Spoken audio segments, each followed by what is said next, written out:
Oke guys, hai guys, balik lagi sama gua Irfan Jeremy. Kalau lo emang kenal gue, ya emang gue.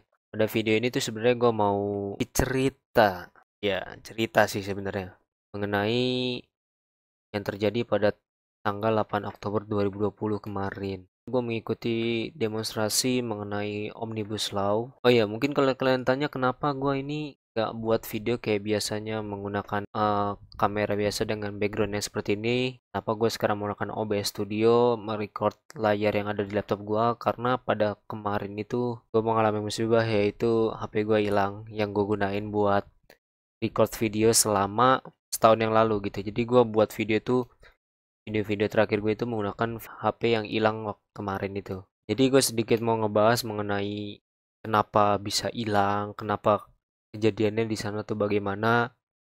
Ini murni yang gue lihat sendiri. Kita tahu semua kalau misalkan para mahasiswa buruh tani itu mendemonstrasikan mengenai Undang-Undang Cipta Kerja yang dirasa itu adalah sangat memberatkan atau menyengsarakan masyarakat. Gue bukan sok politik sih sebenarnya, tapi gue tahu mengenai apa yang didemo waktu itu. Jadi kita tuh sebagai mahasiswa juga harus tahu apa yang kita demo, jangan sampai kita cuma ikut-ikutan doang gitu. Gitulah pokoknya. Banyak juga yang bilang kalau misalkan ini loh hoax, undang-undangnya hoax, yang masyarakat bayangkan itu hoax sebenarnya. Bisa jadi iya hoax atau enggak. Itu sebenarnya bukan masalah itu. Masalah kan tuh sebenarnya bukan itu. Pertanyaannya kenapa Dewan Pengkhianat Rakyat ini mensahkan undang-undang ini secara diam-diam pada malam hari. Yang kedua adalah kenapa masyarakat itu suaranya tidak didengar. Jadi cerita ini sebenarnya udah gue ceritain di blog gue nih. Gue ceritain yang mengenai hari yang kelam 8 Oktober 2020. Mengenai perjalanan gue dari kampus sampai ke Istana Negara hingga balik lagi. Mana gue juga dapatkan musibah yang gue bilang tadi, HP gue hilang, jadi gue sekarang agak kesulitan untuk berkomunikasi, apalagi membuat video YouTube. Sebenarnya gue uh, mau upload video yang lain dulu sebelum video ini, tetapi kalau menurut gue ini lebih penting, ya gue bakal upload video ini, dan video yang sebelumnya itu bakal gue edit dulu. Oke, kita lanjut. Gue bangun waktu itu pukul 9 pagi. Gue buka WhatsApp gue nanya kepada teman-teman gue, jadi nggak mengikuti demonstrasi dengan menggunakan alma mater WNJ. Lalu teman-teman gue menjawab kalau misalkan iya jadi. Oke, gue bergegas tanpa sarapan, langsung mandi, langsung segera berangkat ke titik kumpul. Oke, singkat cerita pada pukul 11 itu udah pada ngumpul nih. Orang-orangnya udah banyak banget yang ngumpul dari beberapa mahasiswa lainnya juga. Kita langsung turun ke jalan, dipandu dengan mobil pemandu yang mana itu BEM universitas, masing-masing universitas gitu, maksudnya presiden tiap universitas. Kita berjalan dari daerah Cempaka Putih sampai ke arah Pasar Senen. Kita jalan dulu itu, kita menyapa masyarakat yang ada di samping kanan kiri yang melihat demonstrasi saat itu. Mungkin terlihat macet sih, pasti sih macet. Ada yang merasa terganggu juga mengenai itu, tapi ini demi kepentingan bersama juga gitu. Sampai di Pasar Senen itu kita istirahat, makan, sholat. Setelah itu kita yang para mahasiswa juga ngecek-ngecek juga kelas apakah ada tugas gitu kan, biasalah. Namanya lagi kuliah online kan harus dicek terus. Kita cek WA, kita cek Google Classroom mengenai apakah ada tugas. Setelah beberapa menit kan itu lagi istirahat, gue ngeliat beberapa gerombolan anak STM atau ya pelajar yang sebenarnya nggak tahu apa-apa mengenai hal ini jalan menuju arah Istana Negara, ke arah Tugu Tani. Mereka rame banget. Gue tahu salah satu mereka bawa barang. Barang tuh maksudnya senjata tajam ya. Kita lanjut nih. Kita mulai apa nih? Mulai bergerak lagi setelah istirahat ke arah Tugu Tani. Nah, Tugu Tani tuh banyak banget. Bukan mahasiswa WNJ aja atau mahasiswa yang mengikuti barisan kita, tetapi ada juga dari buruh ataupun tani yang ikut bergabung, yang ikut ya dibilang bisa apa menyatukan gitu, bersatu lah pokoknya. Dan disitulah pastinya ada yang namanya nyusup, provokator, anak-anak STM yang seperti itulah yang sebenarnya nggak tahu apa-apa, yang sebenarnya cuma buat ricu doang. Ya, lalu kita lanjut berjalan sampai ke di bawah rel stasiun Gambir. Itu udah rame banget kan. Nah, itu juga para mahasiswa disuruh duduk dulu, disuruh istirahat dulu. Dan para pemandu ini berorasi. Ada yang dari Sumatera Barat, ada yang berorasi mengenai Omnibus Law ini. Gua sama teman-teman gua di pinggir trotoar gitu, gua mengamati keadaan di depan. Kelihatan banget kalau misalkan gas air mata tuh udah dilempar-lemparin, udah ditembakin sama polisi. Dan yang di depan itu sebenarnya bukan para mahasiswa. Gua nggak ngeliat sama sekali korban yang dievakuasi kena gas air mata itu dari mahasiswa. Biasanya itu adalah kalau nggak anak-anak STM seperti itu, kalau nggak provokatornya itu yang biasanya yang maju-maju ke depan untuk nantangin polisi. Makin lama nih makin nggak karuan di sana, di depan tuh makin nggak karuan karena diblokade kan sama polisinya. Kita diinstruksiin mundur. Oke, gue mundur sama teman-teman gue yang lihat ke depan sana, mundur. Tapi semakin lama tuh semakin nggak kondusif. Banyak banget cewek yang apa namanya, yang kena gas air mata juga, lari-larian untuk nyelamatin diri, untuk lari ke belakang lagi. Dan saat itu gue sisa bertiga. Teman gue mungkin ada yang udah balik duluan. Temen gue sisa bertiga dan gue bergandengan, gandengan biar nggak kepisah. Setelah itu, salah satu teman gue ngeliat kalau di sampingnya tuh orang ada yang terkena tembakan gas air mata. Jadi kayak masih bentukan apa sih namanya, tabung smoke gitu. Jadi kayak apa namanya, ditembakin, nah kena dia. Nah di posisi seperti itu chaos. Jadi semuanya udah benar-benar berantakan banget dan gue yang tadinya cuma jalan cepet karena nggak boleh lari kan sama orang-orang, woi jangan lari gitu. Dan akhirnya lari juga karena udah bener-bener udah deket banget itunya. Lari, gue megangin kantong kanan kiri gue karena di kiri gue itu isinya dompet, di kanan gue itu isinya HP. Secara logika mungkin kalau misalkan kita jaga seperti itu nggak bakal hilang lah ya kan. Hasil gue lari, lari sambil gue pegangin. Setiap trotoar itu pasti ada yang namanya bangku, kursi lah. Kursinya itu yang bentuknya batu gitu, yang bentuknya kotak, kotak persegi gitu. Nah, gue berlari, berlari karena emang posisinya gue didorong yang belakang juga, yang depannya juga udah gak, gak jelas lah posisinya juga. Gue nabrak yang namanya kursi itu, yang berbentuk batu itu, yang bentuknya kotak seperti itulah. Gue nabrak itu terus jatuh. Gue jatuh di situ dan posisi diinjek-injek orang. Gue bener-bener diinjek-injek orang, gue nggak tahu kayak gimana kejadiannya, nggak bisa gue jelasin secara detailnya. Oke, gue diinjek-injek orang dan orang yang di belakang itu pada ikut-ikutan jatuh karena kena badan gue gitu, kesandung lah, ibarat kan begitu. Gue sadar kalau misalkan HP gue itu jatuh, gue berusaha berdiri lagi. Di saat itu juga gue masih mikirin gimana caranya biar gue bisa ngambil HP gue lagi. Gue bangun dan uh, saat itu juga gue balik. Gue berusaha balik, lawan arah atau ngelawan arus orang-orang yang udah jalan menjauhi gas air mata tersebut.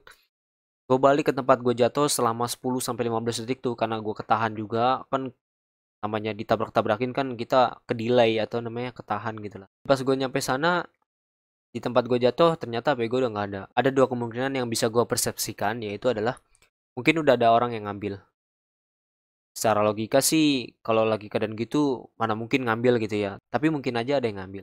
Lalu yang kedua adalah gue udah nggak fokus karena emang mata gue udah perih, yang mana gas air matanya tuh udah mulai ya mulai tebel lah gitu. Alhasil gue langsung berusaha lari lagi dan menjauh. Ya udahlah gue mikir gitu. Dan gue mau nangis juga nggak mungkin karena ya posisi lagi begitu. Napas engap karena adanya gas air mata itu. Gue kehilangan teman-teman gue semua. Gue nggak tahu teman-teman gue di mana. Gue udah jalan aja ke daerah Tugu Tani, balik lagi gitu. Terus setelah itu gue ngeliat temen gue, kayak temen gue gitu, berbadan tinggi, rambutnya warna ungu gitu. Gue kejar. Ternyata benar itu salah satu teman gua. Gua berusaha balik lagi ke daerah Tugu Tani untuk nyari teman-teman gua. Ternyata nggak ketemu juga. Akhirnya gue jalan juga pelan-pelan sampai ke arah Pasar Senen dengan keadaan perut yang benar-benar lapar dan kaki yang benar-benar pegel, rasanya pengen copot gitu. Setelah itu karena gua nggak megang HP karena HP gua hilang dan temen gua ini HP-nya dipegang sama temennya. Jadi kita benar-benar berdua itu nggak bisa komunikasi sama siapapun. Jadi kita nggak bisa nanyain keberadaan teman-teman kita di mana gitu. Hasil kita jalan sampai ke Pasar Senen. Di situ kita nemuin 3 orang anak mahasiswa UNJ juga. Nggak tahu itu maba atau angkatan berapa, gue nggak tahu. Gue berusaha minjem handphone dia, gue nunjukin KTM gue kalau misalkan gue ini mahasiswa UNJ juga, gue mau minjem HP dia untuk menghubungi seseorang. Teman gue ini ngubungin temennya yang megang HP-nya dia. Lalu ditelepon, keadaannya lagi berada di Kementerian Kelautan. Kementerian Kelautan itu nggak jauh dari Tugu Tani tersebut. Itulah teman gue langsung gas segera ke sana gitu. Sesampainya di Tugu Tani ternyata juga ricu karena di sana tuh para provokator, para oknum-oknum yang nggak bertanggung jawab tuh membakar sebuah pembatas jalan yang oranye itu, lalu membakar pos polisi yang di sana. Buset, menurut gue gila banget sih. Kalau menurut gue ya, gak ada mahasiswa yang melakukan seperti itu. Kalau benar-benar mahasiswa nggak akan anarkis seperti itu. Karena emang gue nggak mau kejadiannya kayak tadi lagi, gue langsung balik lagi.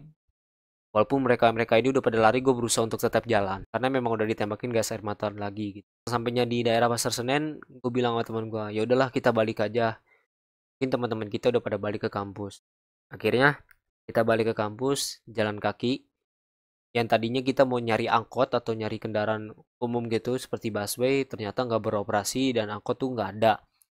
Hasil kita benar-benar jalan, kita ngeluh di jalan, kita benar-benar capek banget, keadaan belum makan juga gitu. Dari di sini kita harus banyak mempelajari kalau misalkan sebenarnya kita tuh yang kita lawan itu DPR, Dewan Pengkhianat Rakyat, bukan aparat polisi. Tetapi karena adanya provokator, adanya anak-anak STM yang sebenarnya ini nggak tahu apa-apa, yang cuma bikin rusuh doang, jadinya seperti ini. Dan yang kalau kalian tahu di Jakarta Info nih ya, kalian bisa cek di akun Instagram Jakarta Info mengenai yang terjadi pada kemarin gitu. Seperti ini nih, kalian bisa lihat kalau misalkan di sini tuh jarak nggak ada banget, nggak ada sama sekali mahasiswa yang beralma mater. Kalaupun ada yang menggunakan alma mater, gue yakin itu adalah oknum yang sebenarnya pinjam atau bisa ngambil salah satu alma mater yang digunakan para mahasiswa gitu. Ini juga dibakarnya stasiun MRT, halte busway, ini kita lihat. Nah, itu sebenarnya bukan mahasiswa yang melakukannya. Jadi sebenarnya itu oknum-oknum yang sebenarnya cuma mau ngerusuh doang, cuma mau memperkeruh suasana sehingga dilemparinya lah gas air mata pada para massa yang sebenarnya nggak tahu apa-apa, yang sebenarnya nggak salah, yang sebenarnya niatnya cuma buat mau demonstrasi. Sampai saat ini gue masih berusaha untuk melacak HP gue nih ya. Terakhir online itu 17.34. Nah ini pas banget kejadian gue pas lagi lari-larian itu. Sampai sekarang tidak ada kejelasan. Jadi gue sebenarnya tinggal reset doang, tinggal reset perangkat gue doang. Jadi semua data-data seperti m-banking, WhatsApp ataupun apapun itu sebenarnya bisa gue lakukan sekarang juga. Tapi gue masih mau ngelacak. Gue teleponin, WhatsAppnya juga nggak bisa. Gue telepon biasa juga nggak bisa. Jadi gue yakin udah ada orang yang ngambil. Semoga aja yang ngambil itu uangnya nggak jadi haram.